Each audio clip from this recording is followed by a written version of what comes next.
When my own son looked me in the eyes at the dinner table and said, "Give my wife the master bedroom. You can sleep in the storage room or get out of my house," everyone expected me to cry, to beg, to surrender. I simply smiled, stood up, and quietly packed one suitcase. They laughed, believing they had one. What they didn't know was that the house wasn't theirs. Every wall, every brick, every key still belonged to me. 10 days later, while I was sipping coffee on the balcony of my beautiful mountain apartment, my phone rang. On the other end, my son was screaming, "Dad, please, the new owner is throwing us out."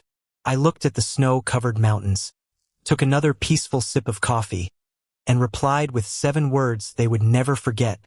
"You chose your room, now accept your fate." Sometimes betrayal doesn't need revenge. It only needs patience, because karma always arrives wearing someone else's shoes. The aroma of roasted chicken, freshly baked bread, and homemade mashed potatoes filled the dining room. But to Richard Lawson, the warmth of the meal couldn't hide the coldness growing inside his own home. At 68 years old, Richard had spent his entire life building everything that surrounded him. The 2-story colonial house had once been nothing more than a patch of empty land. He had worked double shifts as a construction manager for nearly 35 years, sacrificing weekends, vacations, and even his health to give his family a comfortable life. Every brick in that house had a memory. He remembered carrying his infant son, Daniel, through the front door the day they moved in. He remembered measuring Daniel's height against the kitchen wall every birthday. He remembered teaching him how to ride a bicycle in the driveway. He remembered comforting him after his first heartbreak. And after Richard's beloved wife, Margaret, passed away 5 years earlier, those memories became the only reason he never sold the home. It wasn't just property. It was his entire life. Unfortunately, memories meant nothing to people whose hearts had changed. Across the dining table sat Daniel and his wife, Vanessa. Daniel was 35 now, a successful marketing executive with expensive watches, designer clothes, and an attitude that had slowly become unrecognizable. Vanessa, elegant and beautiful on the outside, had mastered the art of smiling while hiding contempt beneath perfectly applied lipstick. Ever since they had moved into Richard's home, temporarily, after losing money on a failed real estate investment, everything had begun changing. At first, they were grateful. "Dad, just a few months until we get back on our feet." Richard had welcomed them with open arms. He even converted his home office into a nursery after Vanessa became pregnant. But the gratitude disappeared surprisingly fast. Soon, the living room furniture Richard had chosen with Margaret was replaced without asking. His wife's favorite paintings disappeared into the attic. The family photographs decorating the hallway were quietly removed and replaced with modern artwork Vanessa preferred. Richard said nothing. He convinced himself that young people simply had different tastes. Then came the smaller insults. "Dad, could you eat earlier? We like private dinners." "Dad, can you stop watching television so loudly?" "Dad, maybe don't invite your old friends over anymore." Every request slowly became a command. His own home no longer felt like his home. Still, he stayed silent, because Daniel was his son, because family mattered, because Margaret had always told him, "Love requires patience, but patience has limits." That evening, the dinner table felt unusually quiet. Only the sound of silverware scraping plates echoed through the room. Richard noticed Daniel exchanging glances with Vanessa. They looked rehearsed, prepared, almost excited. Richard set down his fork. "Everything all right?" Daniel cleared his throat. "Actually, Dad, we wanted to talk." Richard smiled gently. "Of course." Vanessa folded her hands dramatically. "It's about the house." Richard felt a strange heaviness settle in his chest. "The baby is getting older," Daniel began. "We need more space." Richard nodded. "I understand. The nursery is already ready." Daniel hesitated. "No, not just the nursery." Richard waited. Vanessa leaned forward. "We think it's time for some changes." "What kind of changes?" Daniel took a deep breath before speaking words Richard would remember for the rest of his life. "Dad, you should give us the master bedroom." The room suddenly became silent. Richard blinked. "I'm sorry." Vanessa spoke as if discussing something completely ordinary. "You don't need such a large room anymore." Richard stared at them, unable to believe what he was hearing. Daniel continued, "The storage room downstairs can easily fit a single bed." Richard thought he had misunderstood. "The storage room?" Vanessa nodded. "We measured it." Daniel avoided eye contact. "You'll only be sleeping there." Richard looked from one face to the other. Neither of them was joking. Neither of them looked embarrassed. Instead, they looked impatient, as though waiting for him to agree. Richard's voice became barely audible. "You want me to move into the storage room?" Daniel sighed dramatically. "Dad, don't make this difficult." Vanessa crossed her arms. "Honestly, it's the practical solution." Richard felt something inside him crack. Not anger, not sadness. Something deeper. Disappointment. The kind only family can create. He slowly looked around the dining room. Margaret's antique chandelier. The oak table they had purchased together. The fireplace they had decorated every Christmas. Everything they had built together. And now, his own son was treating him like an unwanted guest. Daniel finally lost his patience. "If you won't move into the storage room," he paused, "then maybe you should move out." The words echoed through the house like thunder. Richard remained perfectly still. He expected someone to laugh, to admit this was a terrible joke. Instead, Vanessa calmly took another bite of chicken. Daniel reached for his glass of wine, as if asking his father to leave his own home was the most reasonable conversation in the world. Richard looked at both of them for a long moment. Then, to their complete surprise, he smiled. Not a sad smile, not an angry one, just calm, almost peaceful. He quietly stood up, picked up his dinner plate, walked to the kitchen, washed it carefully, dried his hands with a towel, and without saying another word, he walked upstairs. Behind the closed bedroom door, he opened an old wooden drawer. Inside lay a leather folder. The original property deed, his lawyer's business card, and a set of documents no one else in that house had ever seen. Richard gently placed the folder into a small travel bag. Then he looked at the framed photograph of Margaret on the nightstand. Softly, he whispered, "You always told me that kindness isn't weakness, and that karma never loses an address." For the first time in years, Richard wasn't planning to argue. He was planning to leave. And somewhere far away, fate had already begun preparing a lesson his son would never forget. Richard closed the bedroom door behind him and leaned against it for a moment. For the first time since Margaret's passing, tears filled his eyes. Not because he had been insulted, not because he had been told to leave, but because the little boy he had once carried on his shoulders no longer existed. The man downstairs wasn't the son he had raised. He was a stranger. Richard looked around the master bedroom. Every corner carried a memory. The rocking chair where Margaret used to read before bedtime. The old oak dresser they had purchased after saving for nearly 2 years. The faded wedding photograph hanging above the fireplace. He gently picked it up. Running his fingers across the frame, he smiled sadly. "We did our best, didn't we?" he whispered. Silence answered. After a few minutes, he opened the leather folder again. Inside were neatly organized documents. The original property deed, tax records, insurance papers, and a trust agreement prepared years ago after Margaret's death. Richard had never told Daniel the truth. The house wasn't jointly owned. It wasn't inherited. It wasn't promised to anyone. Legally, every inch of it still belonged solely to Richard Lawson. Not only that, there wasn't a single mortgage left. He had quietly paid off the final loan 12 years earlier. Daniel had always assumed the house would eventually become his. Richard had never corrected him, because he believed children shouldn't love their parents for inheritance. They should love them because they're family. Sadly, he had been wrong. The next morning, Richard woke before sunrise. For the first time in months, he felt strangely calm. Instead of making breakfast for everyone as he usually did, He quietly brewed himself a cup of black coffee. Daniel walked into the kitchen 20 minutes later. "Dad." Richard looked up. "Morning." Daniel hesitated. "So, have you thought about what we discussed?" Richard stirred his coffee. "I have. And I'll take care of it."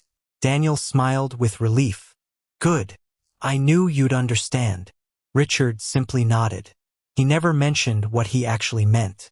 Vanessa entered moments later. She looked unusually cheerful. "I've already started looking at furniture for the master bedroom." Richard smiled politely. "I'm sure you have." Neither of them noticed that Richard had already begun making plans far bigger than rearranging bedrooms. After breakfast, Richard quietly left the house carrying only his leather folder. Daniel assumed he was visiting friends. He didn't bother asking. Instead, Richard drove directly to the office of his longtime attorney. The receptionist immediately recognized him. "Mr. Lawson, it's wonderful to see you." "You too, Emily." Within minutes, he was sitting across from Harold Benson, the lawyer who had handled every important document in Richard's life for over 20 years. Harold adjusted his glasses. "You sounded serious on the phone." Richard placed the property deed on the desk. "I've decided it's time." Harold looked at him carefully. "Are you absolutely certain?" Richard nodded without hesitation. "I've never been more certain." Harold remained silent for several seconds. Then he slowly smiled. "I was wondering when this day would come." Richard chuckled softly. "I kept hoping it never would." "Harold." Dee opened the file. "The market is excellent right now. You could sell this property quickly." "I don't need quickly. I need quietly." The lawyer understood immediately. "No family discussions?" "No. No warnings." Richard shook his head. "I've spent years warning them without saying a word." Harold sighed. "I remember when your wife made you promise never to let anyone take advantage of your kindness." Richard smiled faintly. "She always knew me better than I knew myself." 3 days later, a discreet luxury real estate agent arrived. Instead of placing a public listing online, Richard requested private showings only. No signs, no advertisements, no neighborhood gossip. The agent was impressed. "This house will attract wealthy buyers immediately." Richard simply replied, "I hope it finds someone who appreciates it." Over the next week, several serious buyers toured the property. Richard carefully scheduled every viewing while Daniel and Vanessa were at work. Neither of them suspected anything. In fact, they were too busy measuring the master bedroom and discussing expensive renovations. One afternoon, Richard overheard Vanessa laughing on the phone. "The old man finally gave up. We'll probably repaint his room next week." Richard quietly continued watering Margaret's roses outside. Not once did he interrupt. Not once did he defend himself. Because people reveal who they truly are when they think they've already won. 8 days after the dinner conversation, Harold Benson called. "We have an offer." Richard listened quietly. The amount was significantly higher than he had expected. The buyer was paying entirely in cash. Closing could happen within 48 hours. Harold asked gently, "What would you like to do?" Richard looked out the window at the garden Margaret had loved so much. He took a deep breath. "Accept it." The lawyer paused. "Once the papers are signed, your son will have no legal right to remain there." Richard answered calmly, "I know." Harold asked one final question. "Do you want to tell them before closing?" Richard stared at the old family photograph resting on his desk. Then, with complete peace in his voice, he replied, "No, they already made their choice. Now it's time for them to live with it." 2 days later, Richard signed the final documents. The money was transferred to his account. The keys were officially handed over. That same afternoon, he drove into the mountains, where a beautiful apartment overlooking a peaceful lake was waiting for him. As he stepped onto the balcony, breathing the crisp mountain air for the first time, his phone buzzed. It was Daniel. Richard looked at the screen, then quietly placed the phone face down on the table. He wasn't ready to answer. Not yet, because karma had only just begun its work. The mountain air was crisp and refreshing. For the first time in years, Richard woke up without hearing arguments, complaints, or footsteps echoing through the house he had once called home. His new apartment wasn't nearly as large. It didn't have a grand staircase or a sprawling backyard, but it had something far more valuable: peace. Every morning, he sat on his balcony with a steaming cup of coffee, watching the sunrise paint the mountains in shades of gold and orange. Margaret had always dreamed of living somewhere quiet after retirement. "We'll wake up to birds instead of traffic," she used to say with a smile. Richard looked at the breathtaking view and whispered, "We're finally here, Maggie." A gentle breeze carried away his words. Back in the city, Daniel and Vanessa were living a completely different reality. Neither of them knew the house had already been sold. They were too busy planning their future. Vanessa had ordered expensive furniture for the master bedroom: new curtains, a king-size bed, imported Italian wallpaper, even a luxury chandelier. She proudly showed pictures to her friends. "This whole house is basically ours now." Daniel laughed. "Dad finally realized he can't stop us."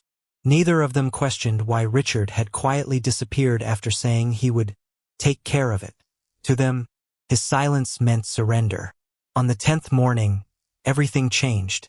At exactly 9 a.m., a black SUV stopped in front of the house. Behind it came a moving truck. Then another vehicle. Daniel looked through the living room window. "Who are these people?" Vanessa frowned. "Maybe Dad hired gardeners."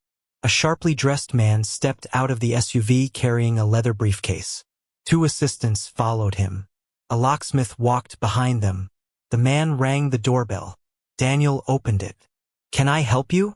The stranger smiled politely. "Good morning. My name is Michael Carter. I'm the new owner of this property." Daniel laughed. "I think you've got the wrong address." Michael calmly handed him several official documents. "No, I don't." Daniel glanced at the paperwork, then frowned. "What is this?" "The finalized property transfer. The previous owner sold me this house 10 days ago." Daniel's smile disappeared. "What are you talking about?" "This is my father's house." Michael nodded. "Correct. And your father legally sold it to me." Vanessa rushed to the door. "There has to be some mistake." Michael remained calm. "There isn't. I purchased the property through his attorney. The transaction has been completed. The deed has already been registered." Vanessa grabbed the papers. Her hands began trembling. "No, this can't be real." Michael spoke gently. "I'm afraid it is. We agreed to give current occupants until this morning to vacate." Daniel stared at him in disbelief. "Vacate?" Michael nodded. "I'm very sorry, but this is now my home." Panic exploded inside the house. Daniel immediately grabbed his phone. "Dad!" Call failed. He tried again. Voicemail. Again. Nothing. Vanessa was already crying. He wouldn't do this. He couldn't. Daniel dialed the lawyer whose name appeared on the documents. Harold Benson answered. "This is Harold Benson. My father sold our house." Harold replied calmly. "No. He sold his house." Daniel froze. "What?" "Mr. Lawson has always been the sole legal owner. You had no ownership rights." "But I'm his son." Harold's voice remained professional. "That fact doesn't transfer property ownership." Daniel slammed his fist against the wall. "You knew about this?" "I represented your father. My responsibility was to him." The line went dead. Outside, the locksmith quietly replaced every exterior lock. Daniel watched in horror. "You can't do that." Michael replied respectfully. "I legally can." Moving workers began carrying boxes toward the front yard. Vanessa desperately tried stopping them. "My jewelry. Our furniture." Michael raised a hand. "Everything that belongs to you will be safely placed outside. But the house belongs to me now." Neighbors slowly gathered across the street. Curtains opened. Phones appeared. Whispers spread from house to house. "Didn't they force the old man out?" "I heard they wanted his bedroom." Looks like karma arrived. Daniel felt every pair of eyes watching him. For the first time in years, he experienced the humiliation his father had silently endured. 3 hours later, everything they owned sat stacked on the sidewalk. Suitcases, furniture, televisions, boxes, baby toys. Vanessa sat on one of the boxes, sobbing uncontrollably. Daniel stood frozen. His expensive suit no longer made him look successful, only helpless. Then, his phone finally connected. "Dad," Richard answered quietly. "Hello, Daniel." Relief flooded Daniel's voice. "Dad, thank God. Please. You have to fix this. They're throwing us out." Richard looked out from his mountain balcony. The lake shimmered beneath the morning sun. Birds sang in the distance. He took a slow sip of coffee before speaking. "You told me to leave my own home." Daniel's voice cracked. "Dad, I didn't mean." Richard interrupted softly. "You gave me 2 choices. The storage room, or leave." Silence. Then Richard continued. "So I left." Another long silence followed. Finally, Daniel whispered, "Please. We have nowhere to go." Richard closed his eyes. He remembered every insult, every lonely dinner, every family photograph removed from the walls. Every moment he had been treated like a burden. When he opened his eyes again, there was no anger, only peace. His voice was calm, almost gentle. "You made your choice that night. I've made mine." Without another word, Richard ended the call. Far away, on a quiet mountain balcony, an old man finally felt free. But deep inside his heart, one painful question still remained unanswered. Would his son ever truly understand what he had destroyed? The answer would come sooner than either of them expected. The phone call ended. Richard gently placed his phone on the balcony table and looked toward the mountains stretching endlessly beneath the blue sky. For the first time in years, his heart felt light. There was no joy in seeing his son suffer, only the quiet acceptance that every decision carries a consequence. Margaret used to say, "Life always gives people exactly what they hand to others." Richard finally understood what she meant. Back in the city, rain began falling. Not a heavy storm, just a cold, steady drizzle. Daniel and Vanessa sat on the sidewalk beside their scattered belongings. The neighbors who once admired them now avoided eye contact. A few whispered among themselves, "I warned him not to disrespect his father. Poor Mr. Lawson. He never deserved that. I guess money isn't everything." Every word felt like another stone placed on Daniel's shoulders. For the first time in his life, he saw himself through other people's eyes, not as a successful businessman, not as a confident husband, but as a son who had betrayed the man who sacrificed everything for him. That night, unable to afford a hotel for long, Daniel rented a tiny 1-bedroom apartment on the edge of town. The apartment was barely 600 square feet. The bedroom was so small that only one bed could fit inside. The storage closet, ironically, was larger than the one he had offered his father.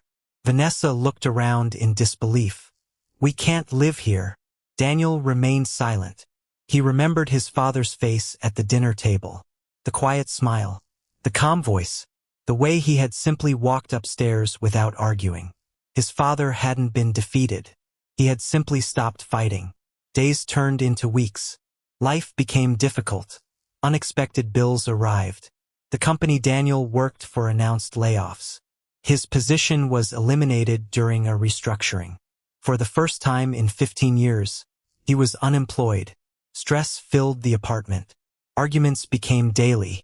Vanessa blamed Daniel. Daniel blamed himself.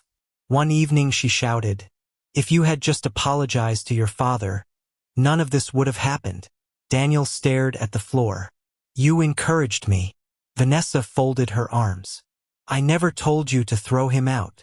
The silence that followed said everything. The marriage that had once seemed perfect was beginning to crack. Meanwhile, Richard had started a completely new life. He joined a local hiking club, volunteered twice a week at a community library, made new friends who appreciated his kindness instead of taking advantage of it. Every Sunday morning, he visited a small mountain chapel where he lit a candle for Margaret. One afternoon, while reading a book on his balcony, he received an unexpected visitor. It was Harold Benson, his attorney. Harold smiled. "You look 10 years younger." Richard laughed. "I feel 20 years younger." The two old friends shared coffee while overlooking the valley. Eventually, Harold became serious. "Daniel came to see me." Richard quietly listened. "He wanted your address." Richard asked softly, "Did you give it to him?" Harold shook his head. "I told him he'd have to earn that himself." Richard nodded in appreciation. 3 months later, there was a knock on Richard's apartment door. When he opened it, Daniel stood there. He looked completely different. His expensive suits were gone. Dark circles rested beneath tired eyes. His shoulders, once proud and confident, were bent with regret. For several seconds, neither man spoke. Finally, Daniel lowered his head. "I'm sorry." Richard remained silent. Tears filled Daniel's eyes. "I thought success made me important. I thought the house was already mine. I forgot. It was never about the house. It was about you." His voice broke. "You gave me everything, and I treated you like you were in the way." Daniel slowly dropped to his knees. "I'm ashamed of the son I've become. I'm not asking for money. I'm not asking for another house. I'm only asking, if there's any place left in your heart, please forgive me." Richard looked at his son for a long time. He saw not the arrogant man from the dinner table, but the frightened little boy who had once reached for his father's hand while learning to walk. He stepped forward, placed both hands on Daniel's shoulders, and gently helped him stand. Then he hugged him. Both men cried, not because the past could be changed, but because love had survived what pride almost destroyed. Richard spoke quietly. "Forgiveness doesn't erase consequences, but it gives us the chance to build something better." Daniel nodded through tears. "I understand. No more shortcuts. No more entitlement. If I want your respect, I'll earn it." Richard smiled. "That's all I ever wanted." Over the next year, Daniel rebuilt his life honestly. He found a modest job, worked hard, visited his father every weekend, not to ask for anything, but simply to spend time together. He repaired the relationship one conversation at a time. Vanessa, however, chose a different path. Unable to accept responsibility, she left the marriage. Daniel didn't stop her. He had finally learned that relationships built on selfishness rarely survive hardship. One peaceful autumn evening, Richard and Daniel sat together on the mountain balcony, watching the sunset. The sky glowed orange and crimson. Daniel looked at his father. "You know, losing that house was the most painful thing that ever happened to me." Richard smiled gently. "No, the most painful thing was almost losing your father." Daniel lowered his head. He knew Richard was right. Some lessons cost money, some cost pride, and some can only be learned when karma quietly knocks on your own front door. The end.